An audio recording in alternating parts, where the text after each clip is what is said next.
monsters, myths, legends, all stuff that I find really cool, all stuff that a lot of society finds really cool. Even certain cultures have built basically their entire culture around some form of monster or creature. I'm not particularly talking about gods and stuff like that, but as far as just creatures that we would find terrifying, I wanted to do a list where I rank them, but obviously I can't go over every single creature from every single culture. So I just picked a list of 25. Some of them are mainstream, some of them are not so mainstream. Some of them you've probably just never heard about, and you'll learn about them in this video. But all of them have been put on a list that I have made mostly based off of just how I feel about them. But for the sake of the video, I'll give the three criteria that you can use to follow along with how I was ranking them. The first being how cool the monster is, the second being how cool their backstory is, and the third being how cool whatever they do is. Do they abduct children? Do they drown people? Do they just haunt places?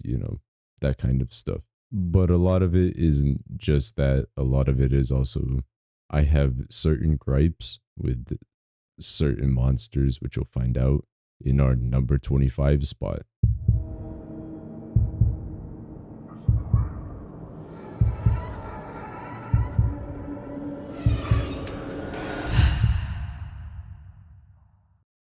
That's right, at our number 25 spot, we have the Loch Ness Monster. What is so bad about the Loch Ness Monster that I put it at spot number 25 on a list of 25? Well, not a whole lot. We have a cool dinosaur type of thing that lives in the water, steals cattle, steals cars and people. But the problem comes whenever you talk about any photograph ever or any quote unquote evidence ever of the Loch Ness Monster. Like, look at this for a second. What do you even think that this is? It kind of looks like an ultrasound at some points whenever I first looked at it. But the more and more that I look at it, it kind of looks like a capsized boat on top of the water or something like that, or even maybe a rock formation, but it's kind of blurry and hard to see detail of it. But no, this is the first reported photograph of the Loch Ness Monster. You could give me 100 million, however big number, insert that big number here, give me that amount of guesses, and I would never be able to tell you that this is a photograph of the Loch Ness Monster if you had a gun to my head. Now take a look at this photo. This is easily the most famous Loch Ness Monster photo, and it's referred to as the surgeon's photo. My gripe with this is, for one, it does look more like a monster than the other one, obviously. But all of the theories about it, whether it's driftwood or whatever aside, this is not a monster. Okay. And I'll explain why. Even if you believed in this stuff and you had a critical thinking cap on, look at the size of whatever is in the photo versus the size of all of the waves surrounding it. When you take that into perspective, it literally looks like this thing is not even a foot long. The small little waves that are around it that you can see are literally double or triple the size of it. This is not a terrifying dinosaur creature that can steal a cow off of the shore. This looks like it is 6 inches long and just happened to have a little stick portion of it or whatever that looked like a head. And most of the photos of this thing are zoomed in to where you can't tell that, but in the actual photograph where there's more surrounding it, these waves are not that big. How can anybody look at this and be like, oh yeah, the Loch Ness Monster really does exist? Look at this photograph. No, it is so tiny when you can actually think about how big the waves are relative to its body. It pisses me off to no end how famous this photo is versus how easy it is to just look at it and be like, that thing looks like it is not even an inch long. And even if you did show me this, the first thing that I would think is that it is some sort of sea snake. This right here is the main reason why I hate the Loch Ness monster, is that the most famous photograph is so easily debunkable just by looking at it. And I'm pretty sure whenever they did debunk it, they said, yeah, it says right here, I have it up on my second monitor. It says an analysis of the full photograph carried out in 1984 indicated that the object was only 60 to 90 centimeters long. 60 to 90 centimeters is about what, 2 feet? So yeah, I said it looked less than a foot long. This is still 2 to 4 foot long. That is not a monster that lives in the water that can carry a cow off of its shore. It pisses me off. It should have been so easy to see this, but it got so famous so fast. Like, all right, whatever. I'm done rambling. You get the idea. I don't like it. It's at 25 and it's going to stay there, and you can't change my mind. On to number 24.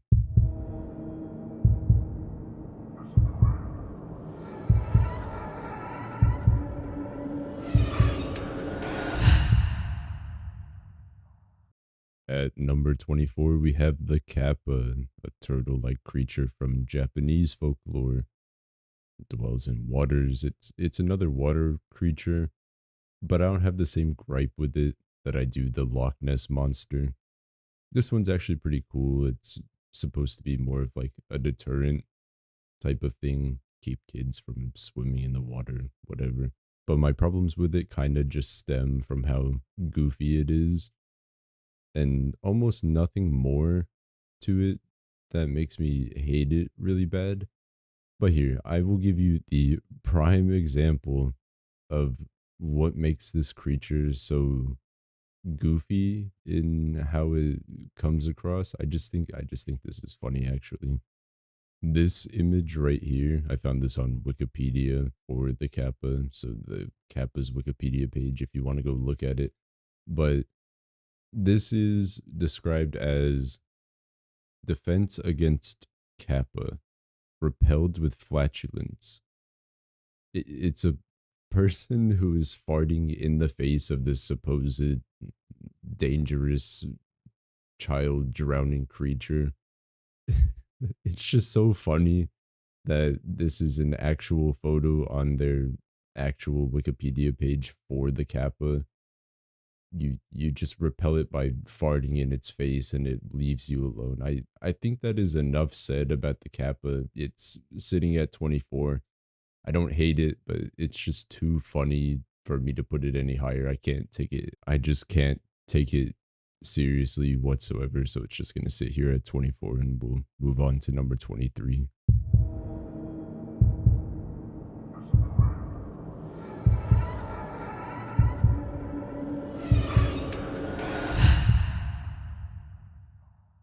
Yeah, this one, it's it's a red octopus. I don't know what more to tell you, and I'm not even going to try to pronounce its name because I don't want to look stupid doing that.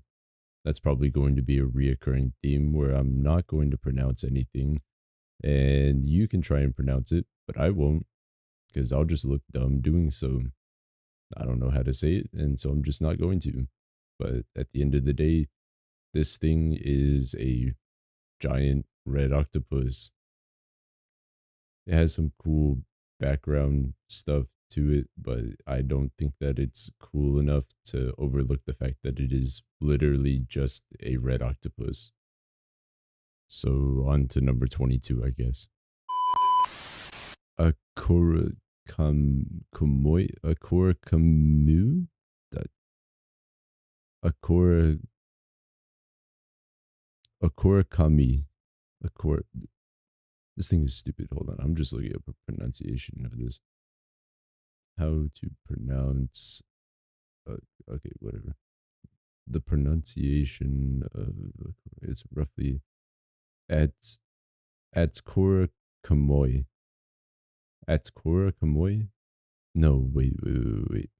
At Kor Kam We? At Korakamwi. That's how you pronounce it. At Korakamwi. At Korakamwi. Yeah, no, I'm not saying that shit. Fuck that.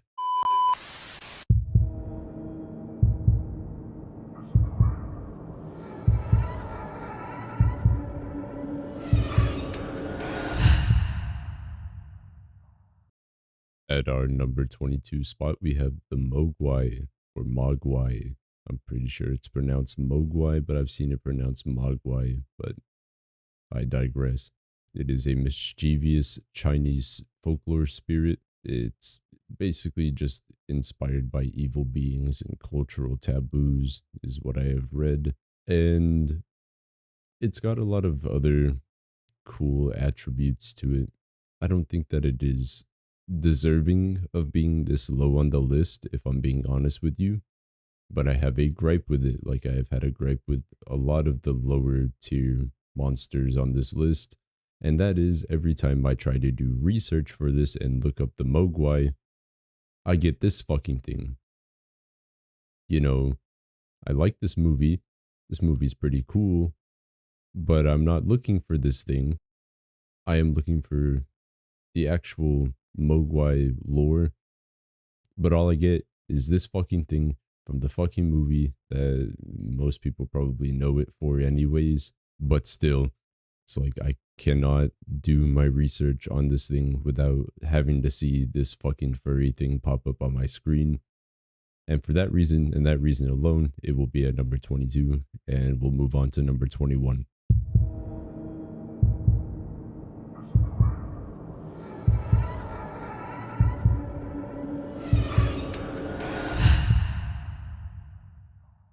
And at our number 21 spot, we have the Bunyip, a swamp dwelling monster from Aboriginal Australian mythology.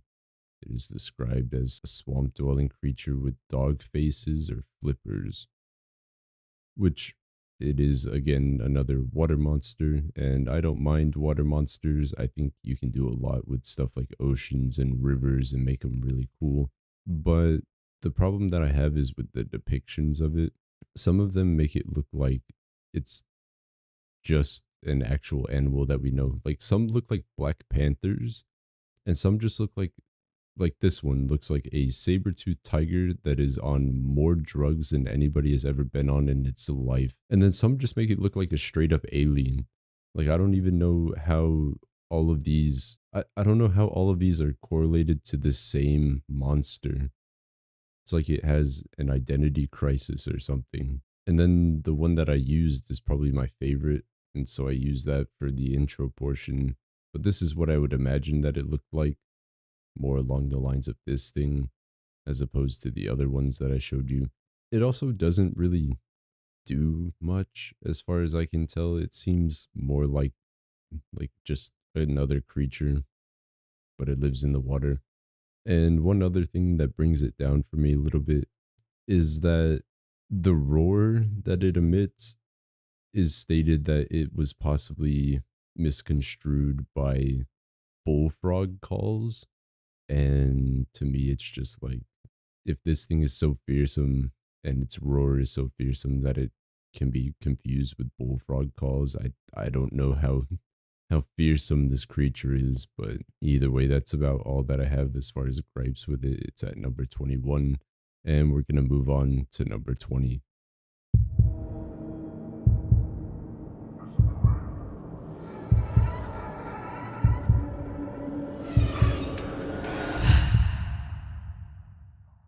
And at our number 20 spot, we have the Kigatilik, a fanged demon from Inuit mythology that kills shamans. And that's where my problem lies. That's about all that I can find about it. Which, I mean, you don't need a whole lot about your monster for it to be cool or culturally impactful. Like the way that it works, essentially, from how I interpret it, is like in Christianity, whenever something bad happens to somebody, it's either like if somebody dies, it's like, oh, it was God's time to take them, or the devil played a role in this and killed the good person. It's almost in the same vein, but for shamans. So it's like an explanation for how a religious leader or somebody along those lines is dead, or how they died or why they died. But other than that, and the fact that I could only find the one depiction of it that I showed in the intro to it, there's not a whole lot for it, but it seems pretty cool, and I still think it's cooler than the other five before it. So, I mean, it is what it is. It's not the most interesting thing, but it's also pretty meh, middle of the road. There's things better than it, there's things worse than it. Not much to say about it. So, moving on to number 19.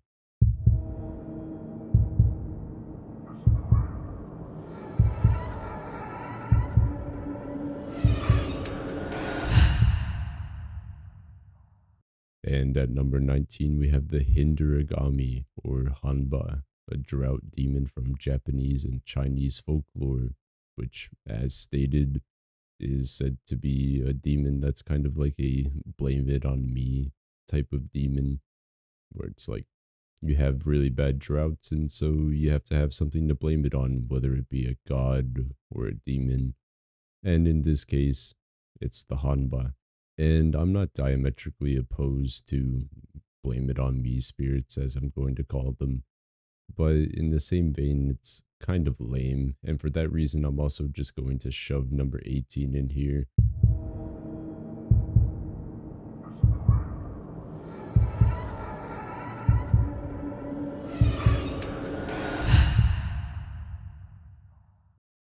The Ekamu, a Mesopotamian wind spirit from Sumerian mythology. It's kind of the same thing. It's a little bit cooler because it says that it is inspired by improper burials and plagues. So again, it's stated to cause diseases. So, you blame it on this spirit, and because of this spirit or an improper burial, it causes diseases, plagues, etc. And I think they're both kind of in the same boat, but I like that the Ekamu has more going for it than the Hinderigami. It's just there's a few, or there might only be one or two more on this list that I have that are like this, but their mythos and what they do is actually quite a bit cooler than what these two do. So I'm just going to bunch these two together, and that's it. We're going to move on to number 17. Before we move on to number 17, I do want it to be known that the Ekamu is defined also as a vampire of sorts. So it's kind of cooler in that sense, but I do have vampires on this list, and I think actual vampires, mythology and stuff is cooler than this. I just don't like that this is, just blame plagues on them, wind spirit or whatever. But it is described as a vampire, and it could have been bumped up for that reason, but I already made the list, and I still don't think that it deserves to be above some of the other ones on here, so take that as you will. On to number 17 for real this time.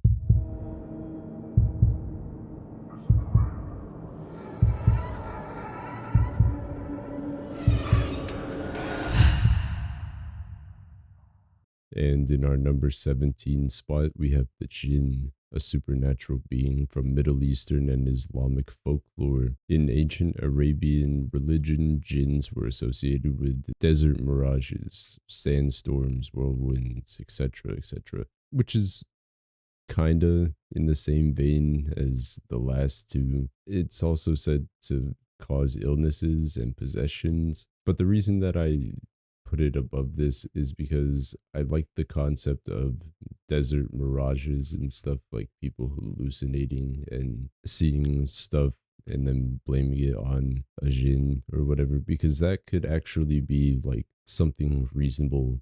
If you're in the middle of a desert and you're hallucinating water because you're severely dehydrated or whatever, that being blamed on a supernatural entity is more reasonable than just having a drought or having plagues, and you're just like, this demon is harassing us, whatever. So I think it's a little bit cooler. There's not as much to talk about with it. It's kind of just, it is what it is. It's a pretty cool being, and we're going to move on to number 16 now.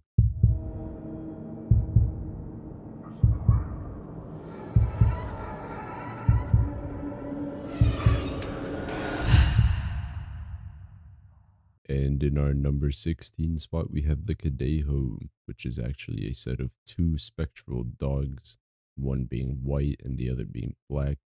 The white one is said to protect travelers, and the black one is said to torment them.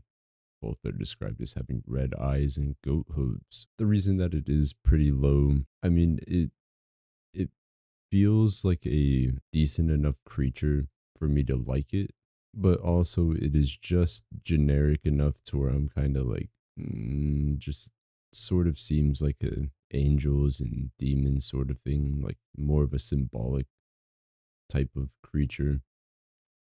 And it just seems really generic in that sense. But at the same time, if you wanted to do like real world explanation for how this creature came about, somebody somewhere probably just spotted like a black and white dog that were together, and boom, this thing came about. So even that seems kind of lame. I don't know. There's not a whole lot more on it. It's just said to do that. One protects, one torments.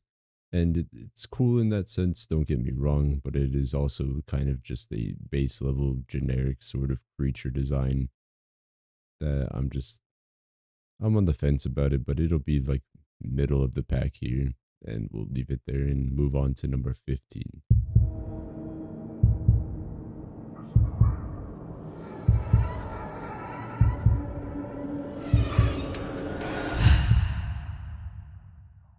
And in our number 15 spot, we have the Alp, a Germanic night demon that causes nightmares, is linked to sleeping disorders, etc., etc.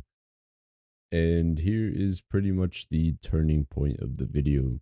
You could argue that the past few creatures that I've talked about, I've been petty and unfair to them, and I have been, but that's besides the point. From this point forward, I think we're getting into the best of the creatures that I've chosen, and so it'll be a bit more fair towards how I rank them. And starting with the Alp, I think this one's really cool because sleep paralysis itself is pretty scary if you've ever experienced it and didn't know what was going on for the first time. This is pretty much another blame it on me demon, but it's depicted in a way that makes sense. You know, you got the sleep paralysis, but then you have the depictions of it where it is a little gremlin creature sitting on your chest, compressing your chest, making it hard to breathe. And it makes sense. The reason that it is so low, even though I find it so cool, is that there are a lot of different creatures that are the exact same thing from different cultures.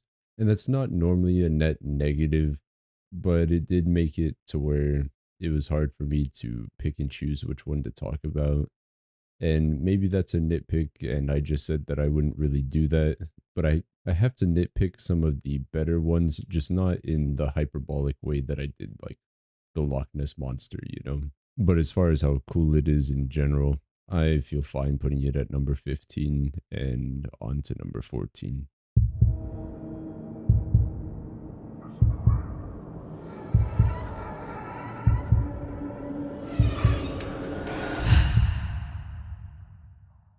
And in our number 14 spot, we have the Banshee, a wailing female spirit from Irish folklore. As far as how well known things are in this video, I think the Banshee is up there.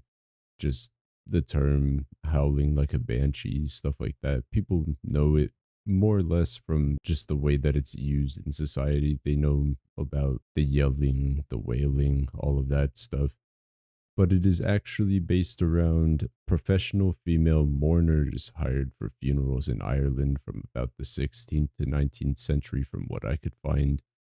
And it sort of just spiraled from there. It turned into a legend that surged around the times of high mortality rates like famines, disease, starvation, what have you. It's said that where banshee wails are heard is symbolic of impending doom from starvation and or disease.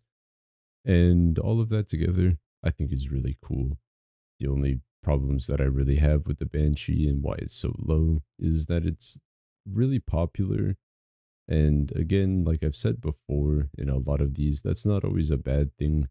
But I think that the Banshee's cool aspects have just lost a lot of its meaning today because it's just become so mainstream in a way where it's like if I say how like a banshee, you don't actually think of a banshee. You think of just a crazy woman who's yelling on the sidewalk or whatever. And it kind of drives it down for me because it's hard to differentiate the meanings that we put on it now versus what it's actually symbolic of. And again, nitpicky, but I have to do it in order to make this list because if not, this list would just be me glazing every single creature that I find cool. And I'll do that later, just not now. And with that said, on to number 13.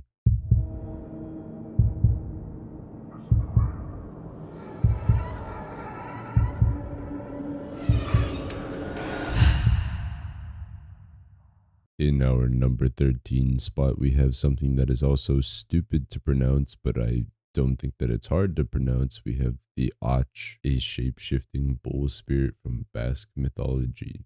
And I will say right off the bat, I don't think that this thing is necessarily as cool as a few things before it, but it is more unique than a lot of the things before it.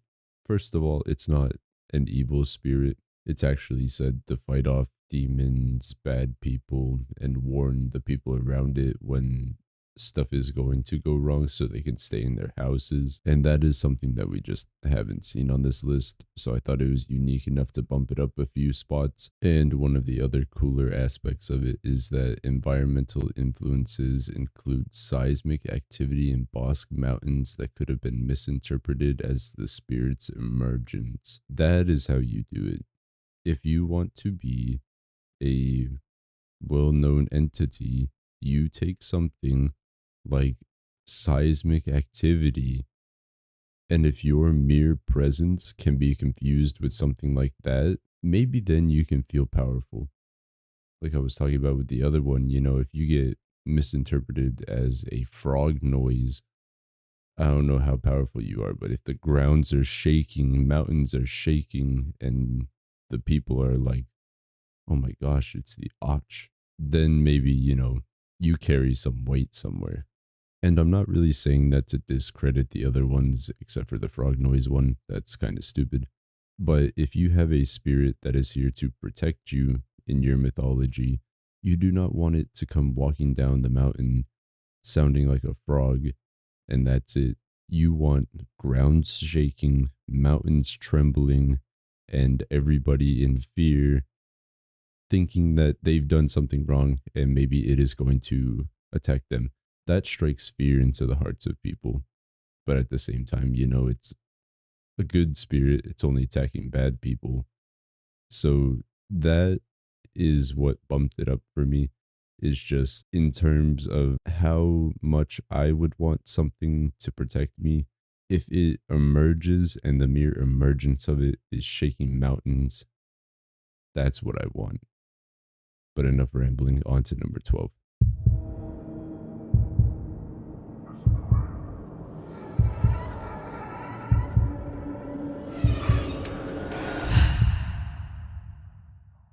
And in our number 12 spot, we have the Kelpie, a water horse creature from Scottish folklore.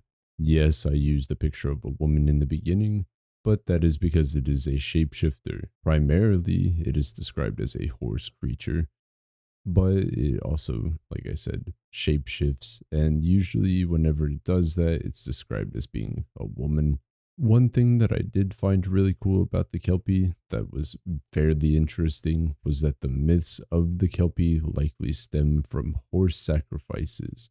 And when you combine that with the fact that it is said to drown its riders, I find that pretty interesting. It's also fairly unique to the Kelpie.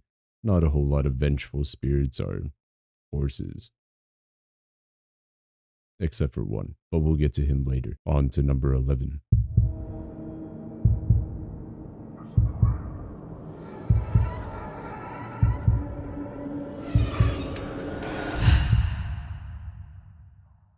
And at our number 11 spot, we have one of the most famous creatures on this list, the Skinwalker. Again, like the past two, it is a shapeshifter, but this one is described as a shapeshifting witch from Navajo folklore. And if you don't know about the Skinwalker, a brief summary: they're inspired by taboos against witchcraft and cultural fears of betrayal. Essentially, you become a skinwalker by committing grave sins like killing your offspring and then gaining the power to transform into animals to do harm to others. There are other ways that skinwalkers are said to be made, but that's one of the more widely known ones. And if you don't have an idea of just how terrifying this could have been for people back in the day, let me give you this image real quick. You're walking through the woods and you come across this: a coyote, a wolf, whatever, some type of animal, and it's just standing on two legs. Maybe it even walks a couple of steps and it's just looking at you. Imagine this, but you lack modern science and understanding. Imagine knowing about skinwalkers, how they shapeshift and turn into animals, and then you see something like this. You cannot tell me that you wouldn't run home immediately and be like, there was a wolf, it was standing on 2 feet, it was looking at me, it chased me down on two legs. Animals in it of themselves act weird, but in a time where your culture talks about these creatures, and specifically this one, if you see an animal acting like this, your first thought is not, oh, that's a cute animal, look at it, it's standing on its back legs. Your first thought is probably going to be, my mom told me stories of this creature that shapeshifts into animals. Holy fuck, I'm going to die. I think that concept alone is so fucking cool. And if it doesn't give you an idea of what our top 10 is going to be like, I don't know what to tell you. And with all of that said, here's your number 10 spot.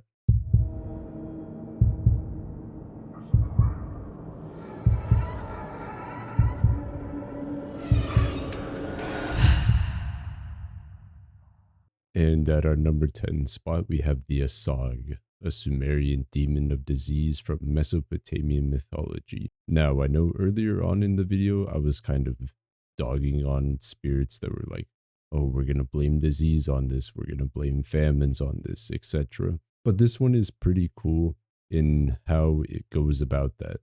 So, for one, it's inspired by volcanic and seismic activity, being a rock demon, and it just being based around volcanic activity in and of itself makes a little more sense. Ash and debris from volcanoes and whatever, those can cause plenty of diseases, respiratory issues, what have you.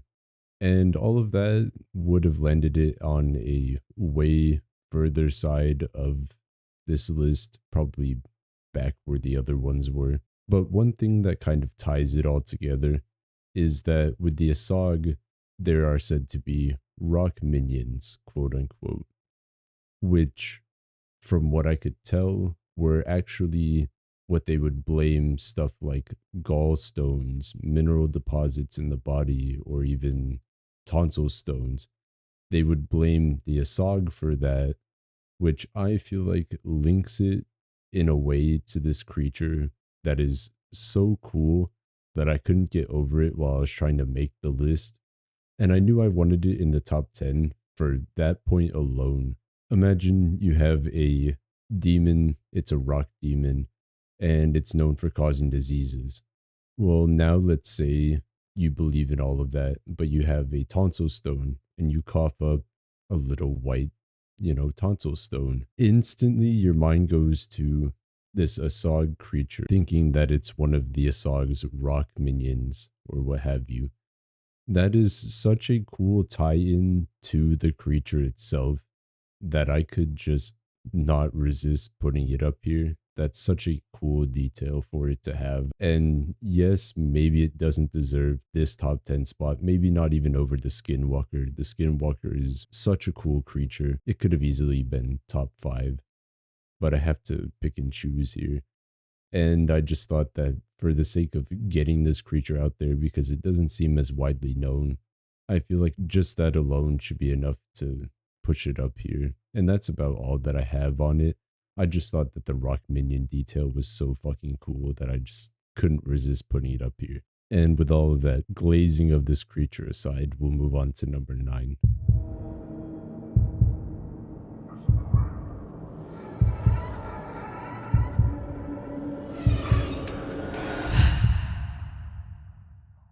And at our number 9 spot, we have the Dracovac, a South Slavic screaming demon from Balkan folklore.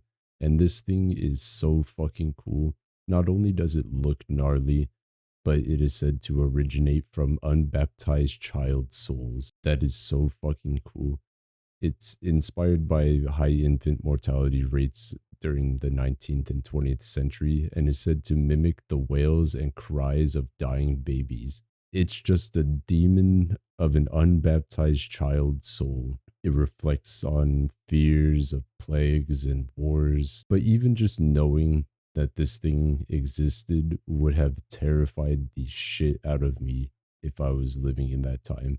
A little monkey looking thing that just screams like a dying child. And knowing that it is the soul of an unbaptized child just puts so much more energy into it. I don't know. There's not a whole lot more to say. I love this thing, but it's barely breaking number 9. And arguably up next is probably some of the more controversial ones for the top 10 list, but we'll get into that now with number 8.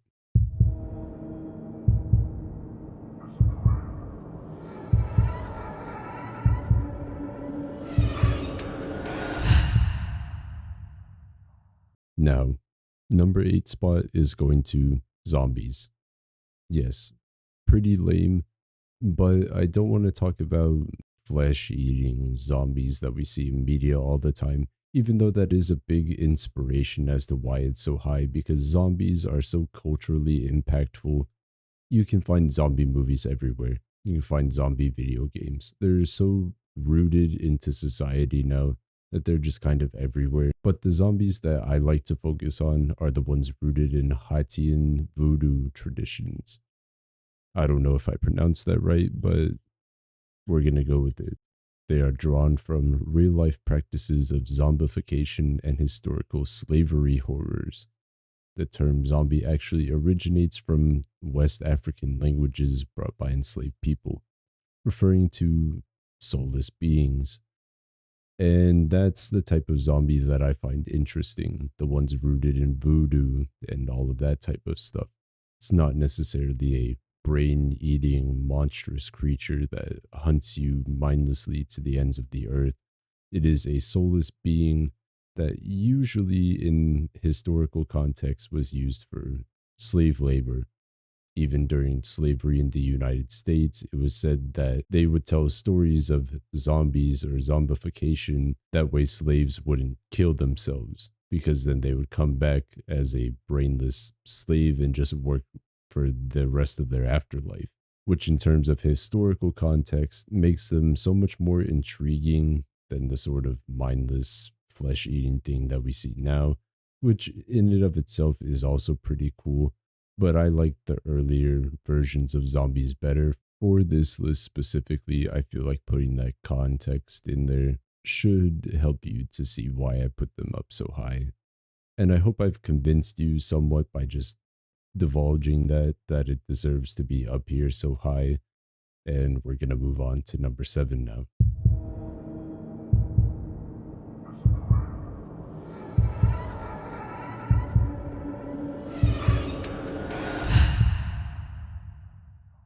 And at our number 7 spot, we have vampires originating from Eastern European folklore. The good old vampire. I feel like there's not a whole lot that needs to be said about vampires. If you know anything about them, they're just pretty cool. All around cultural impact, the ideas of them, movies pertaining to them, horrors pertaining to them, all of that, feasting on your blood. I feel like just the impact of vampires and the overall way that they work doesn't really have many flaws to it at all. There's not a whole lot of things that you could change about a vampire to make them any cooler than they already are. And I feel like a lot of stuff, especially pertaining to older times, could have affected people to where they think that vampires are just everywhere. They could think that they've been bit by vampires, stuff like really pale skinned people, even anything as small as bug bites, where you have two distinct bug bites, like from, I don't know, a spider or something. They could have bit your neck. Stuff like that is just kind of influential in how it works because it's really easy to explain it away by saying that it's a vampire. It just makes for a cooler story, if nothing else, whenever you're talking about it. Instead of saying, oh, I got bit by a spider on my neck last week, you can be like, I feel like a vampire flew into my room at night and drained some of my blood. It's just got that kind of impact around it. And it's so established that nowadays you wouldn't be able to get away with that. But you could embellish a random bug bite to your friends and just make it seem like something really cool or scary happened. It's such a cool thing. The only things that aren't so cool are vampire hunts, like witch hunts in a sense. That type of stuff really did destroy innocent people's lives. So maybe stuff like that got out of hand. But as far as the creature itself, it's just overall a really well rounded creature. And with all of that said, on to number six.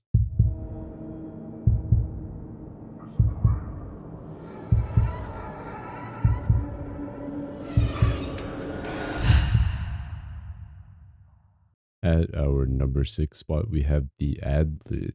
They are basically dog human hybrids from Inuit mythology. They're often depicted as fierce hunters or cursed beings in the Arctic regions of North America. And the thing that I find so cool about the Adlet is just that it's not like a werewolf typically. It is in the sense that it is a dog human hybrid, but they're depicted as hunters more or less, like a human hunter turned werewolf type of hybrid. And that's true even in their real life explanations. It states that the Adlet myth likely stems from early inbreeding between Inuit peoples and domesticated dogs or wolves. I don't know how it gets more unique, I guess, than that. Bestiality influencing a dog human hunter hybrid. It's just, I don't know. I find it more cool than werewolves in a sense. And I feel like inbreeding between humans and dogs to create a monster that's actually depicted in a very cool way, as opposed to just a giant wolf man. I feel like that pushed it up this list for me. Whereas I would have werewolves probably back a little bit further. I feel like this can be bumped up just because of it. I don't know what else to say. I feel like the mention of inbreeding between Inuits and domesticated dogs is just, for one, totally insane. I don't know how the fuck, why the fuck, I don't even want to know. Without talking about it further, we'll move on to number five.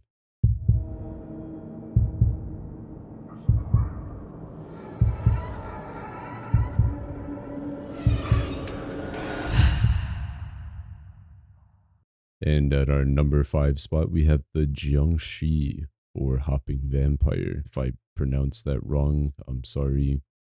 I'm going to be saying it a lot like that, so just don't murder me in the comments for it. The Jiangshi is a reanimated corpse from Chinese folklore, particularly prominent in southern China. I've already had vampires, I've already had zombies, so the natural conclusion is that a vampire zombie hybrid would be in the top five. But it is distinctly different from vampires and zombies. It's stated that the term jiangshi literally just means stiff corpse. And that's kind of funny because I was thinking this thing would be terrifying whenever I first heard about it, like a long time ago. I thought this thing would be terrifying, a zombie vampire hybrid that could jump like 20 feet. But that's not what it means by a hopping vampire. It actually just does exactly that. It hops because its body parts are stated as to be too stiff to bend its limbs, resulting in its distinctive, arms outstretched and its hop. So it just hops like a couple inches in front of it instead of how I pictured it at first whenever I was a little bit younger, where it would hop across buildings. But I mean, I don't know if it's more terrifying. I would say that it'd be more terrifying if it jumped 20 feet in the air. But in the same vein, it barely hopping towards you makes it seem almost harmless in a way. Like in the same way that zombies can be seen as harmless sometimes when they're just hobbling towards you very slow, you know, you can outrun it. But imagining a group of them, or if it kind of blends in, doesn't look all that menacing to you, it could just ambush you by being exactly like how a zombie is. Not really all that terrifying until it's in a horde of itself. And one of the distinct differences between it and zombies and vampires is that it both doesn't eat human flesh and doesn't drink blood. It's actually driven by an insatiable hunger for vital energy of living beings. So essentially, the way a Jiangshi works is that whenever the animated soul of it, or the Po soul, I guess that's how you would pronounce it, fails to rest. So essentially, it is an unrested animated soul that is feeding off of the life force, essentially, of other living beings. And that to me is 100 times cooler than just drinking blood or eating human flesh, their brains, or whatever, like a zombie would be. It is the physical living soul and vital energy that is stated in a lot of different religions. Like it's feeding on that, not just your physical human anatomy. And I find that to be a lot more interesting. Plus, what I have over both vampires and zombies too is that the attire that it wears is 100 times cooler. The way it looks, its own design. I don't know if that's just me thinking that it's different than zombies and vampires, how they're depicted, but I think it looks 1,000 times cooler than both of them combined. And that's about all that I have to say about it. I think it's a strong start to the top five, and we'll move on to number four.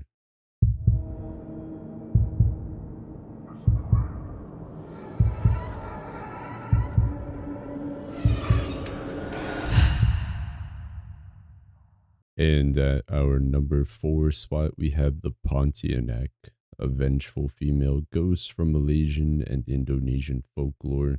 This is one of my favorites, even just down to its design. I feel like it's really cool. It originates from the spirit of a woman who died while pregnant or during childbirth, and it is depicted as a sort of vampire. But I feel like its behaviors of luring victims like men and using the sounds of baby cries to lure it over to where it's at, feeding off of the natural human instinct to help children. It's just so much more menacing than an actual vampire would be. You know, actual vampires tend to sneak around, you know, sneak into your rooms, drink your blood while you're asleep. It both feeds on your instinct of trying to help women, feeds on your instincts of trying to help children, and then kills you for it. Just kills you for trying to be a good, helpful person. And stuff like that is fucking awful. It's the same thing like you'll hear in certain horror stories where they want to lure kids down to wherever to try and abduct them, and they will use voice recordings of their parents to try and get them down. It's almost in the same vein where a child would be wanting to find its mother, but in this case, it is feeding off of a man's natural instinct to help a woman in peril or a child in peril. And I say that it probably does target women too with this, but it is stated as to want specifically men. And I don't really know the reason why it targets men. I feel like it has something to do with the pregnancies. So take that as you will. I mean, it has a weakness, but most people probably wouldn't get to that weakness because they would be too blinded, let's say, by trying to help this woman and what child she has, quote unquote. I just find it so terrifying to be in a time where the Pontianak is a well known entity and you might be walking through the woods and hear some form of animal. Some animals can mimic, or not mimic, but sound like children. So, walking through the woods and maybe hearing an animal that sounds slightly like a child crying or something like that, you would be running for your life, shitting yourself. It's just the way that it feeds off of your natural instincts is what makes it so terrifying. And aside from that, just the overall look of it is pretty cool to me. I like the way it looks, I like the way it acts, I like how it lures you in. That's about all that I have to say about it. On to our top three.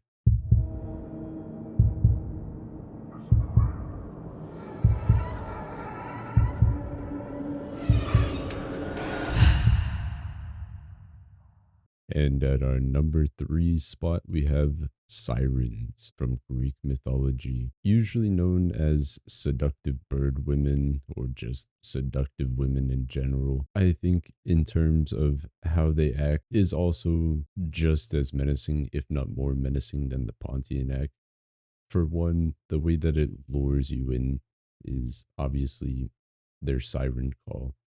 The way that that is used in media and stories now still holds up to the way that it's described in its own folklore, where the sounds of it are so attractive that it will drive you to seek it out. And you mix that with the fact that they are not particularly sea creatures, but usually they're seen by sailors and whatnot and lure sailors to their death.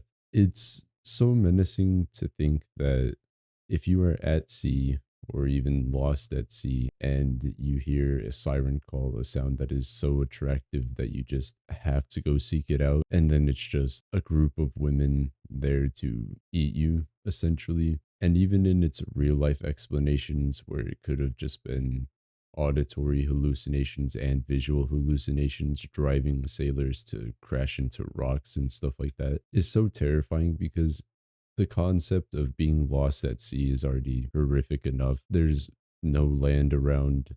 There's no good source of food unless you can fish. There's barely even a good source of water. The ocean is too salty to drink.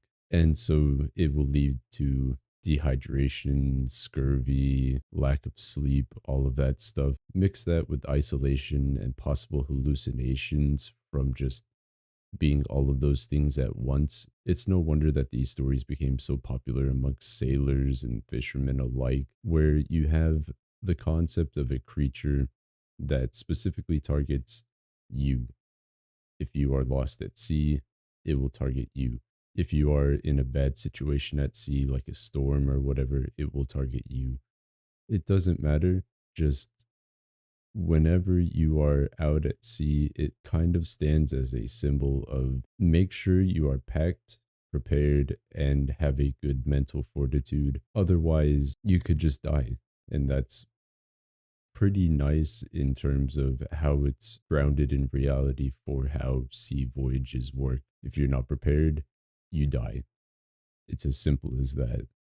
Mix that with the fact that it's just a terrifying thought to be eaten alive by a group of women or seductive bird women, whichever description you want to go with. It's just not something that you want to have to encounter. And I bet it's led to a lot more preparedness by sailors and whatnot before they make long voyages. So the impact that it has on the group that it was supposed to target is so good. And the concept of it, again, even if it's not a sea creature, a woman with a siren call, in terms of any kind of monster, is still a really good descriptor, even outside of the actual siren itself. And for those reasons, it's at number three. And we'll move on to number two.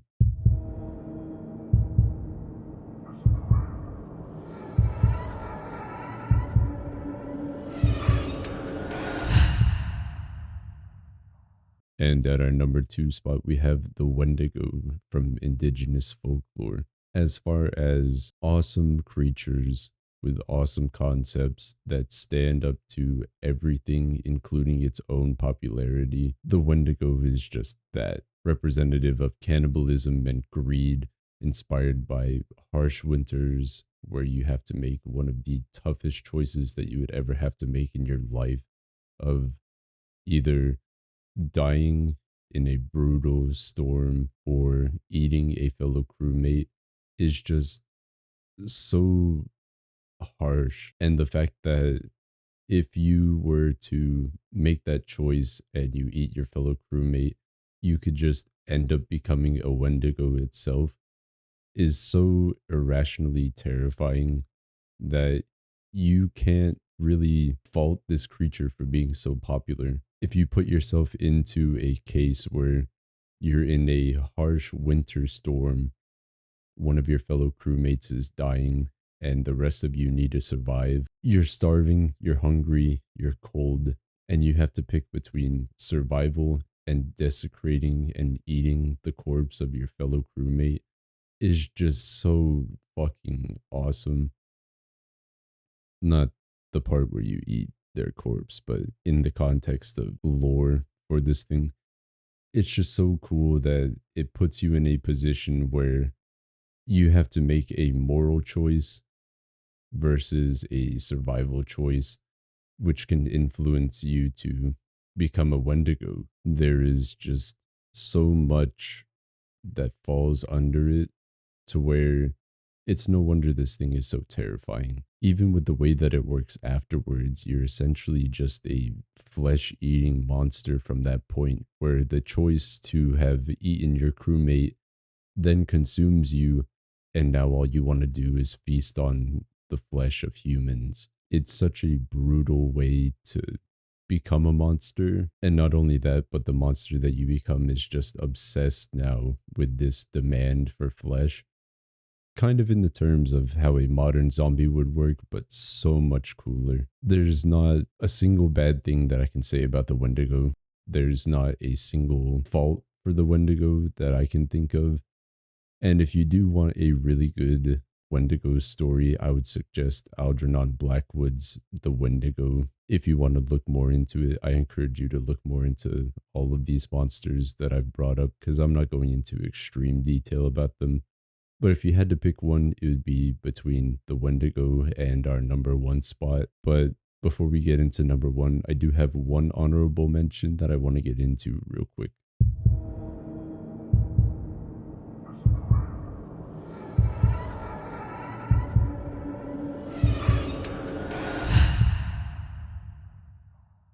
Now, I'm going to keep the honorable mention a little bit short, but essentially, a flesh guy is a creature that I came across while listening to the Creepcast podcast, if you know what that is. And from how it's described, it is a creature who can both kind of shapeshift by switching the way that its skin looks to appear like it is wearing clothes or wearing a backpack.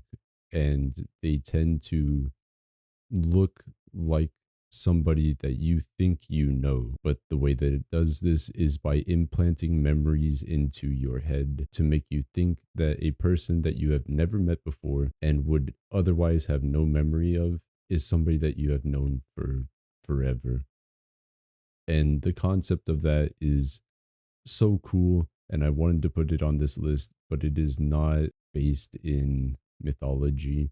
From what I can tell, it is just a creepypasta post of sorts, and that just wouldn't fit on this list, I don't think. But in terms of how cool the monster is, I wanted to give it an honorable mention spot. If it is based in folklore or mythology of any sort, my bad, I only know it from the creepypasta. If it is a creepypasta, it might have been like a Reddit story. But either way, the way it's depicted is so cool. It implants memories into your head of a person you've never met to get you to trust it. I don't know, something about that concept is horrific and just outright terrifying. So that's the honorable mention. If you would like a rating for the story, The Dark Somnium has done a actual screenplay type of thing for it, an audio listen for it. And then the Creepcast podcast has done a reading for it. If you'd like to read about it or listen to it, those are pretty cool. So I'll throw those out there too. And with all of that out of the way, on to our number one spot for the video.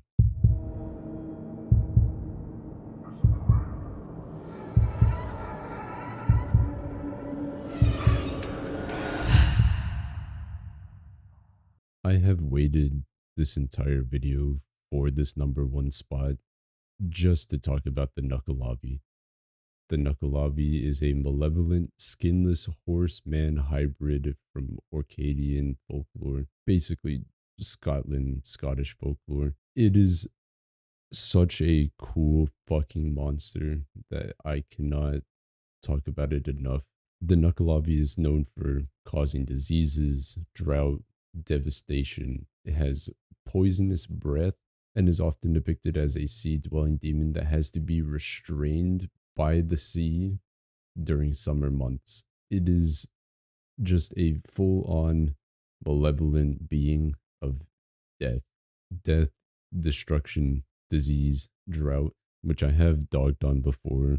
But this thing isn't only known for that, it is known for basically every bad thing that you could think of. It is based around death, it is based around your crops dying, you don't get water, your entire town or community is devastated by this thing.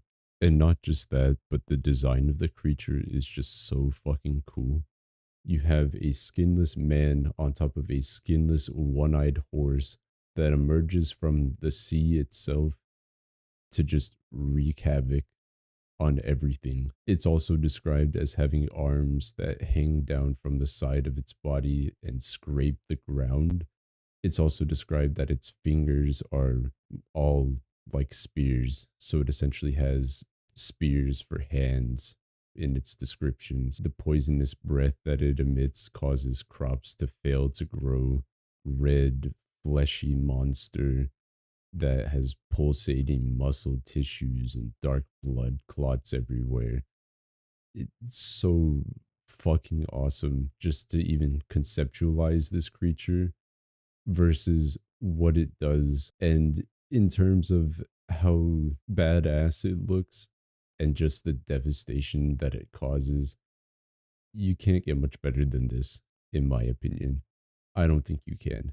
It hunts you on land, but it is also in the same vein a sea creature. So you're just never safe from this thing and its wrath. Like it literally causes cultures that live on these islands to avoid the seas during winter times. You have to avoid the entirety of the sea when you live in a waterlocked island. How much more terrifying can you get in terms of if you were to live there in this culture? There is nothing more nightmarish than having to avoid the one thing that completely engulfs where you live. It's like telling a person who's living in the middle of the desert that they need to avoid sand. You cannot be more afraid of where you live than if what surrounds you is basically depicted as entirely malevolent.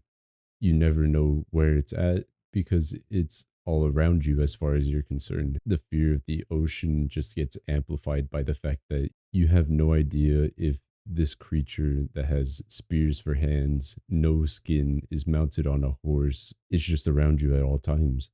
You don't know. There's just nothing cooler than that, I think. And that's why it's at number one. And I will end this video in the most appropriate way that I can. So have a nice night and sweet dreams. I'll tattle a tale that is terribly true. Started out as a rumour, but suddenly grew. And it deals with a man and a horse and a ring. So settle on in and our song we shall sing.